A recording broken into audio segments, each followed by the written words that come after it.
সবার কী অবস্থা, কেমন আছেন? আমিও আলহামদুলিল্লাহ ভালো আছি। আল্লাহ যখন যেভাবে রাখে সেভাবেই শুক্রিয়া। আজ খুব সকালে সকালে রান্না বসিয়ে দিলাম।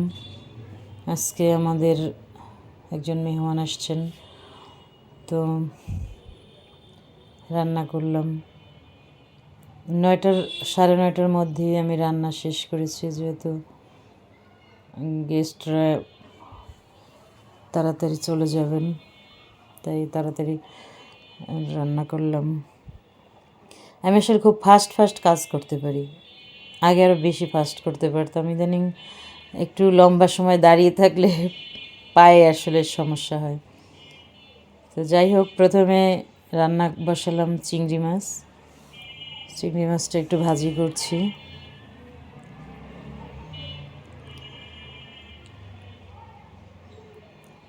রান্না বান্না, খাওয়া দাওয়া, জীবনের মতো চলে।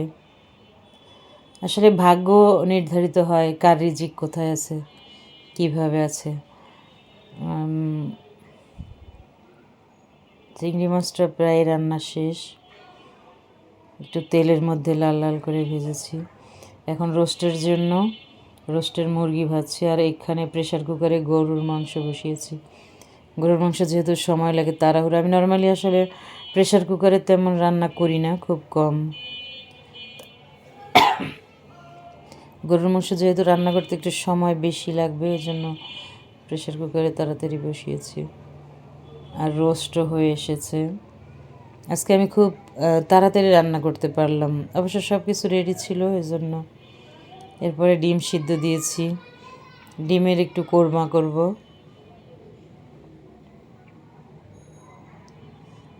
রোস্ট প্রায় হয়ে এসেছে, আস্তে আস্তে হয়ে যাবে।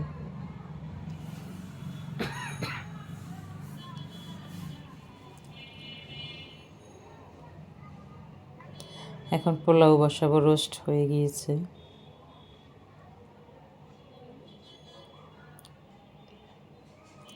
পোলাওয়ের জন্য প্রথমে পেঁয়াজ গরম করেছি, পেঁয়াজ আর গরম মশলা তেলে লাল লাল করে ভেজেছি। এখন দিয়ে দিলাম আগে থেকে ধুয়ে ঝরিয়ে রাখা পোলার চাল। এখন বেশ ভালো করে একটু ভাজবো চালটাকে। আর চালের সঙ্গে এখন অ্যাড করব লবণ আর সামান্য আদা বাটা। আপনারা কি কখনো পোলাওয়ে আদা বাটা ব্যবহার করেন? যদি যারা না করেন, ব্যবহার করে দেখবেন। অবশ্যই ভাজার সময় দিবেন এবং চালটাকে খুব ভালো করে ভাজতে হবে। এভাবে আমার পোলাওটা খুব ঝরঝরে হয়, সুন্দর হয়। আমি আসলে যখন প্রথম সংসার শুরু করেছি, আমি কোনোভাবেই পোলাও রান্না করতে পারতাম না। হয় পোলাও চাল থেকে যেত, অথবা নরম হয়ে যেত। তো এই জিনিসটা আমাকে খুব কষ্ট দিত, যে আসলে মেহমানদের জন্য আমি ঠিকভাবে পোলাও রান্না করতে পারি না। এখন দিয়ে দিচ্ছি গুঁড়া দুধ। ভাজা শেষ হয়ে এলে গুঁড়া দুধ দিয়ে দিব আর কাঁচামরিচ। এরপরে গরম পানি দিয়ে, পরিমাণ মতো পানি দিয়ে এটাকে রান্না হতে দিব। তো বিয়ের প্রথম পোলাও রান্না করতে পারতাম না, ওরকম নরম হতো বা শক্ত হতো। তো একদিন আমার আব্বা আমার বাসায় আসছেন, আব্বার জন্য রান্না করেছি। তখন আমি আব্বাকে বললাম যে, আব্বা, আমি আসলে না পোলাওটা ভালো রান্না করতে পারি না, এটা হয় শক্ত হয়ে থাকে বা নরম হয়ে যায়। তো আমার আব্বা বললেন, চাল তুমি যতটুকুই দাও না কেন, যদি 5 কেজি চালও রান্না করো, তুমি জাস্ট পানিটা একদম চালটাকে পাতিলের সমান ঝাঁকিয়ে সমান করে হাত চুবিয়ে 3 কর পরিমাণ পানি দিবা। চাল থেকে 3 কর পরিমাণ উপরে পানি থাকবে। তারপরে ভালো করে জাল দিয়ে পানিটা যখন চালের সমান শুকিয়ে আসবে, তখন ভালো করে নেড়ে চেড়ে দমে দিবা, ঢেকে দমে রাখবা। এরপরে তখন থেকে আমি পোলাও রান্না শিখেছি। আজকে আমার বাসা থেকে এতটুকুই আকাশ দেখা যায়। আজকের আকাশটা এত পরিষ্কার, এত নীল। ভাবলাম আকাশের মন ভালো, কিন্তু আমার মনটা ভালো নেই। কি বিচিত্র, তাই না? বাইরের আকাশটা এত সুন্দর লাগছিল, আমার বাসা থেকে এতটুকুই আকাশ দেখা যায়।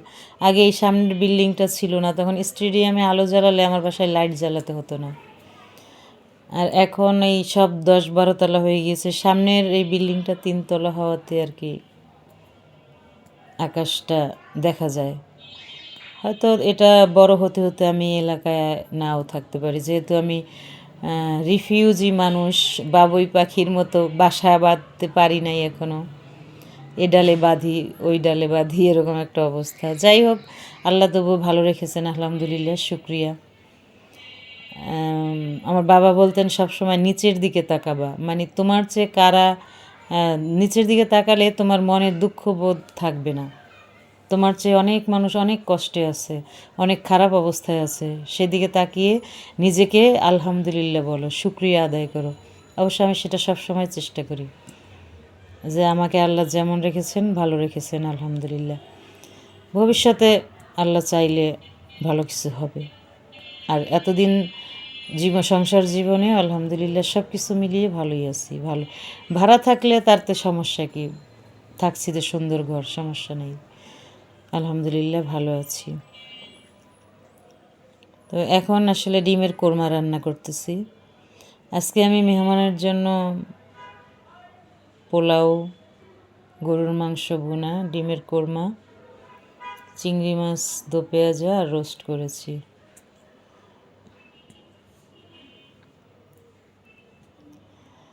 ডিমের কোরমাটা আমার খুব পছন্দ, তবে নারকেলের দুধ বা সরাসরি গাভীর দুধ বেশি ভালো লাগে দিয়ে, গাভীর দুধ দিয়ে রান্না করলে। কিন্তু সবসময় তো বাসায় ওভাবে গাভীর দুধ থাকে না, গুঁড়া দুধ দিয়েই আমার ম্যাক্সিমাম খাবার রান্না সারতে হয় আর কি। তো এখানেও দিয়ে দিচ্ছি গুঁড়া দুধ। গুঁড়া দুধের খাবারও রান্না করলে খারাপ লাগে না, কিন্তু গরুর দুধটা একটু ঘন করে যে কোনো জিনিস রান্না করলে তার স্বাদ অবশ্যই অতুলনীয়। আর ঢাকা শহরে থাকি, গরুর দুধ আসলে বাজারে কী দুধ বিক্রি করে আল্লাহ ভালো জানে, ওদেরকে আল্লাহ হেদায়েত করুক যারা খাবারের নামে বিষ দেয় মানুষদেরকে।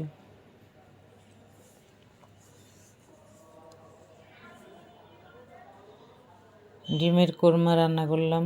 ডিমের কোরমা আমার খুব পছন্দ, আমি পোলাওয়ের সঙ্গে ডিমের কোরমা খেতে পছন্দ করি। আজকে আমার বাটা পেঁয়াজ ছিল না, কোরমায় আসলে বাটা পেঁয়াজ দিলে বেশি ভালো হয়, সেক্ষেত্রে গ্রেভিটা একটু ঘন হয়। আর বাদাম বা কিশমিশ বাটবো, আমি আসলে এত তাড়াহুড়ো করে অল্প সময় রান্না শেষ করতে হয়েছে, তো এই জন্য পেঁয়াজ ব্লেন্ড করা বা বাদাম কিশমিশ এগুলো ব্লেন্ড করার ওইভাবে সময় পাইনি। আর এমন একজন মেহমান এসেছিলেন যাকে আমি খালি মুখে বিদায়ও দিতে পারি না। অবশ্য তিনি না, আমার বাসায় যে কোনো মেহমান আসলে আমি তাদেরকে আমার মনের মতো সব কিছু দিয়ে আপ্যায়ন না করতে পারলে আমি নিজেকে খুব ছোট মনে করি, মানে আমার একদম ভালো লাগে না এই জিনিসটা। তো যাই হোক, তার রিজিকে যা ছিল আর আমার যতটুকু সামর্থ্য ছিল আমি সেটা দিয়ে চেষ্টা করেছি, এবং আমার বাসায় যারাই গেস্ট হিসেবে আসুক আমি তাদের জন্য আমার সর্বোচ্চটা দিয়ে চেষ্টা করি। এটাই আমি ব্যক্তি মানুষ হিসেবে এটাই করার চেষ্টা করি। তো সবশেষে আমার রান্না শেষ, এরপরে খাবার পরিবেশন করলাম। তেমন কোনো আয়োজন না, তারপরেও যেহেতু সবসময় আপনাদের সঙ্গে রান্নার রেসিপি আমি শেয়ার করি বা আমার একটু রান্না টান্না নিয়ে এগুলোই সার্ভ করতে ভালো লাগে, তাই একটু আপনাদের সঙ্গে শেয়ার করলাম, অন্য কিছু না। এটা সকালে সেমাই রান্না করেছিলাম, আর এটা হচ্ছে রসগোল্লা।